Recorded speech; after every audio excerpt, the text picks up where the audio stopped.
si l'éducation, elle est humaine, vous vous appuyez sur la technologie pour créer du lien avec les parents. C'est bien ça, hein? Oui. En effet, notre entreprise, Babylou, c'est pas un business, c'est une mission de coéducation avec les parents et une mission sur la durée. Donc on parle de relations clients durables, responsables, où pendant 3 ans en France et pendant 6 ans dans les autres pays où on opère, on travaille avec les parents pour coéduquer leurs enfants. Et on apporte un soutien à la parentalité qui est hyper important à une période de la vie d'un couple ou d'une famille où on se pose beaucoup de questions, on est très stressé, on doit joindre les deux bouts, concilier vie professionnelle, vie familiale. Et on a des établissements avec des milliers d'enfants qui ont en plus une mission sociale très forte, je dirais très citoyenne.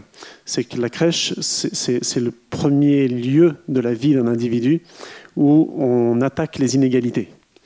On a presque 20% des enfants accueillis chez Babylou qui sont en dessous du seuil de pauvreté en France.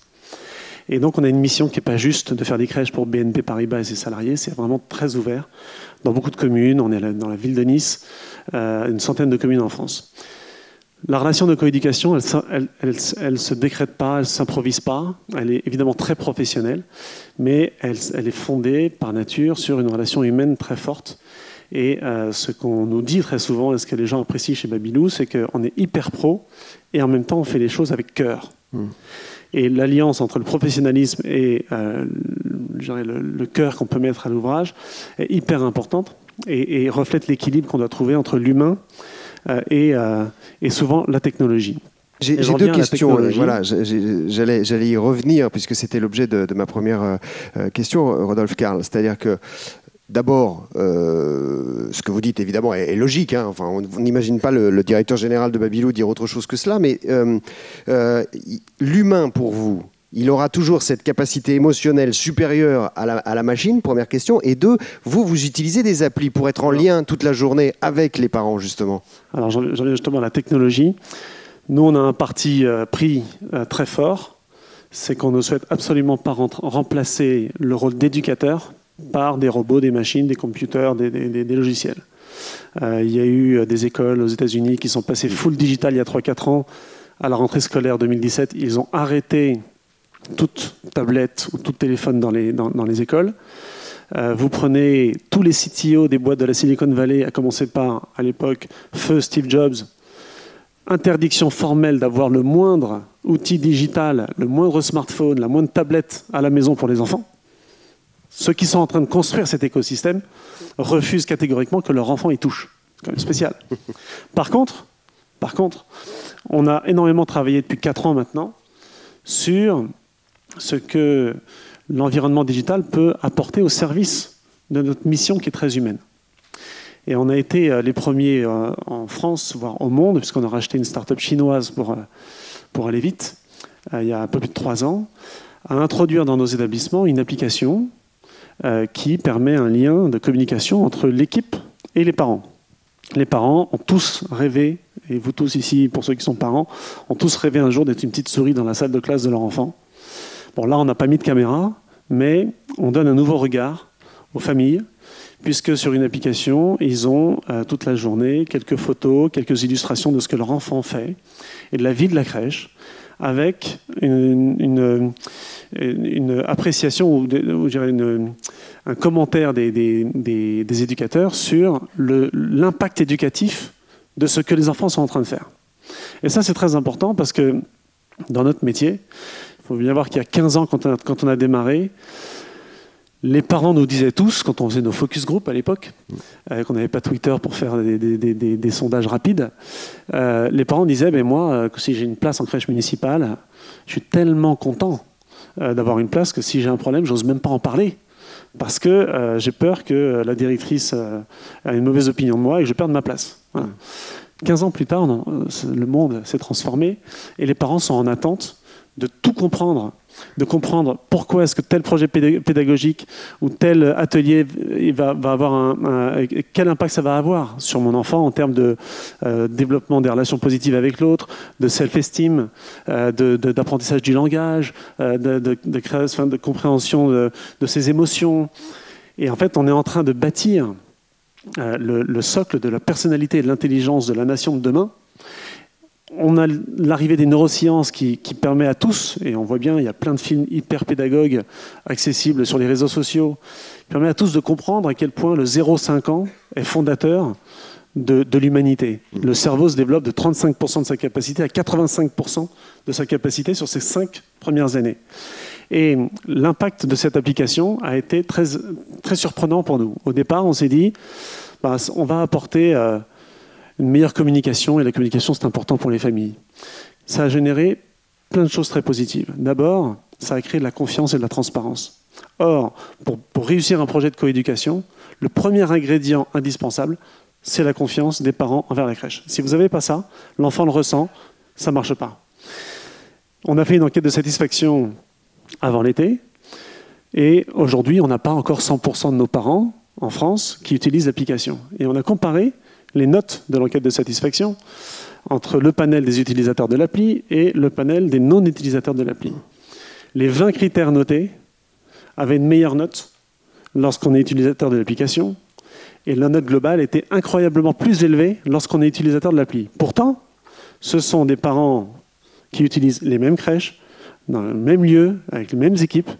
Et le plus surprenant, c'est qu'il y avait certains critères qui étaient bien mieux notés lorsqu'on est utilisateur de l'appli, alors que l'appli n'apporte rien de nouveau. Par exemple, la facturation. On n'a pas encore mis la facturation sur l'appli. Mais parce que vous discutez le soir avec les parents de l'éducation, de ce que vous avez fait, parce qu'il n'y a plus besoin de dire, voilà, il a été un peu malade, il est en train de faire ses dents, enfin, j'en sais rien. On a créé ces contingences. On a créé un climat de transparence et de confiance hyper puissant.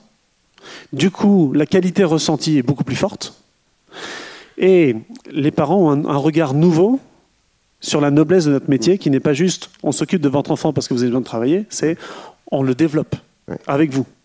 Et en comprenant ça, les professionnels, nos équipes, se sentent beaucoup plus reconnus, beaucoup plus valorisés. Et ça, c'était un vrai problème qu'on avait. D'abord parce qu'il faut bien voir qu'il y a 10 ans... je vous coupe parce que ça, on va y revenir. Grâce à cette application, grâce à cette relation que vous mettez au travers du digital, vous valorisez aussi le travail de vos salariés. Ça veut dire que vous avez 400 crèches à peu près, c'est ça ?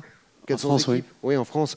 Et donc, ça veut dire autant de management locaux, autant de formations qu'il faut faire dans des terrains complètement différents. Et finalement, la valorisation du métier, celle-là, elle est universelle. Oui, ça, c'était un effet secondaire qu'on n'avait pas imaginé au début. Lorsqu'on a lancé cet outil, bien évidemment, il y avait beaucoup de résistance, beaucoup de scepticisme de la part de nos équipes. Et les early adopters, qui ont commencé très vite à prendre l'outil, assez rapidement nous ont dit « mais c'est incroyable, notre relation avec les familles a changé ». Je donne un exemple. Les transmissions du matin ou du soir entre les parents et l'équipe de la crèche, comme ils sont tous pressés, garés en double fil, et ils ont des vies incroyables, eh bien, on va très vite et on dit les choses très basiques et nécessaires, c'est-à-dire combien de temps il a dormi, est-ce qu'il a bien dormi, pas bien dormi, bien mangé, pas bien mangé, etc. Bon, dans ce temps-là, on ne parle pas de l'essentiel éducatif. Et comme ces informations de base, elles sont uploadées de façon automatique sur l'appli, tout à coup, la relation avec les parents quotidienne, il faut bien voir que nous, on a 2 points de contact par jour, tous les jours de l'année, avec nos clients, entre guillemets. Donc c'est une relation client un peu particulière. Mais maintenant, elle est très qualitative, cette relation. C'est-à-dire qu'on ne parle que des progrès de l'enfant, du développement de telle ou telle compétence, des relations de l'enfant avec ses camarades. Donc ça, les parents accèdent à un niveau de relation avec nous qui est incroyablement plus qualitatif. L'autre effet, c'est qu'on s'est rendu compte que l'usage que font les parents de cette appli, c'est principalement le soir, à la maison, avec leur enfant. Alors, allez demander à un enfant de 2 ans, 2 ans et demi de vous raconter sa journée à la crèche, il ne va pas savoir le faire. En fait, son développement cérébral ne lui permet pas de faire une synthèse. Et c'est physique. Par contre, lorsqu'il y a la petite chanson de la journée qui est uploadée et que le papa qui est rendu bureau peut la chanter avec son enfant, lorsqu'il y a une photo d'un anniversaire du camarade ou d'un atelier de psychomotricité, et bien là, hop, l'enfant il va plus facilement vers le dialogue et il raconte sa journée. Donc les parents sont aussi rentrés dans une relation avec leur propre enfant différente grâce à cet outil. Alors ça, c'est un exemple de la transformation digitale de Babylou, mais sur les collaborateurs. Nous, on a un problème managérial, un challenge managérial. C'est qu'en effet, si je prends l'échelle de la France, on est à presque 5000 salariés, répartis dans 400 petits points avec 12-13 personnes par établissement et 300 personnes au siège. Et la communication interne, le partage de savoir-faire, les partages d'expérience, c'est hyper riche. Et je pense que les boîtes des années 90, elles auraient imaginé qu'ils vont créer des modules de formation au siège et qu'ils vont déployer ça en diffusant de haut en bas. Ça, c'est fini. Nous, aujourd'hui, le savoir, le partage du savoir qui fait grandir nos collaborateurs, c'est le partage entre des communautés qui s'auto-créent toutes seules. On vient de lancer Workplace. Vous savez, c'est le Facebook des entreprises. Il y a 10 jours. C'est très récent. En 10 jours, toute l'ambiance de la boîte a changé. C'est incroyable. Et on voit tous les gens dans l'entreprise créent tout seuls des groupes sur des thèmes. Tiens, qu'est-ce qu'on fait avec qu'est-ce qu'on peut faire comme atelier pédagogique avec du matériel de récupération, qu'est-ce qu'on fait sur le projet éco-citoyen de Babylou, des initiatives pour sauver l'environnement, on fait un groupe de psychomotriciennes sur tel et tel développement de l'enfant. Il y en a partout. Et ça se propage hyper vite. Et là, chaque collaborateur, d'abord, se sent appartenir à une même famille, à un projet qui sert la même cause et qui a du sens pour eux. Et d'un point de vue managérial, on communique beaucoup plus facilement entre nous. Et ça, c'est hyper important. Et je terminerai juste sur ce qui a été dit tout à l'heure, qui est clé. Hein. L'enjeu, c'est managérial. C'est managérial, c'est comment est-ce qu'on va emmener nos équipes à être hypersensibles au challenge de la relation client. Et deux trucs importants là-dessus. Pour moi, la première priorité, c'est de donner du sens.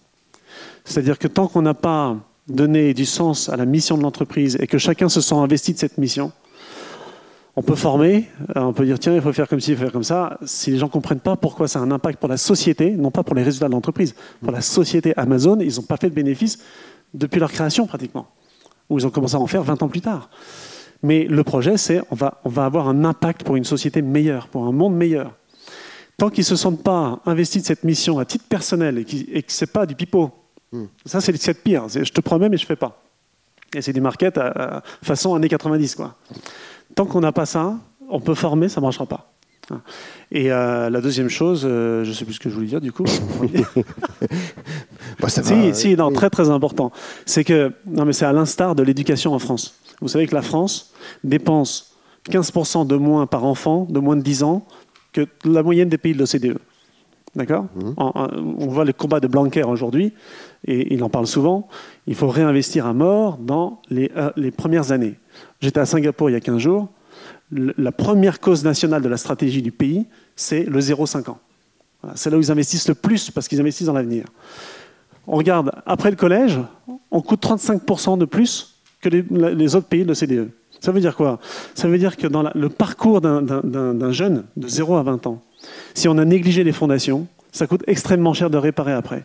Et si ces gamins, ils arrivent dans nos entreprises et qu'on se dit on va les former à être empathiques au téléphone, à avoir du plaisir à faire plaisir, à considérer que lorsqu'un client vous relance, c'est pas normal, on a foiré. Non, il faut le surprendre positivement, il faut créer de l'émotion. Si vous avez mal éduqué au début, ça va être très compliqué quand même après, malgré toutes les formations qu'on veut faire.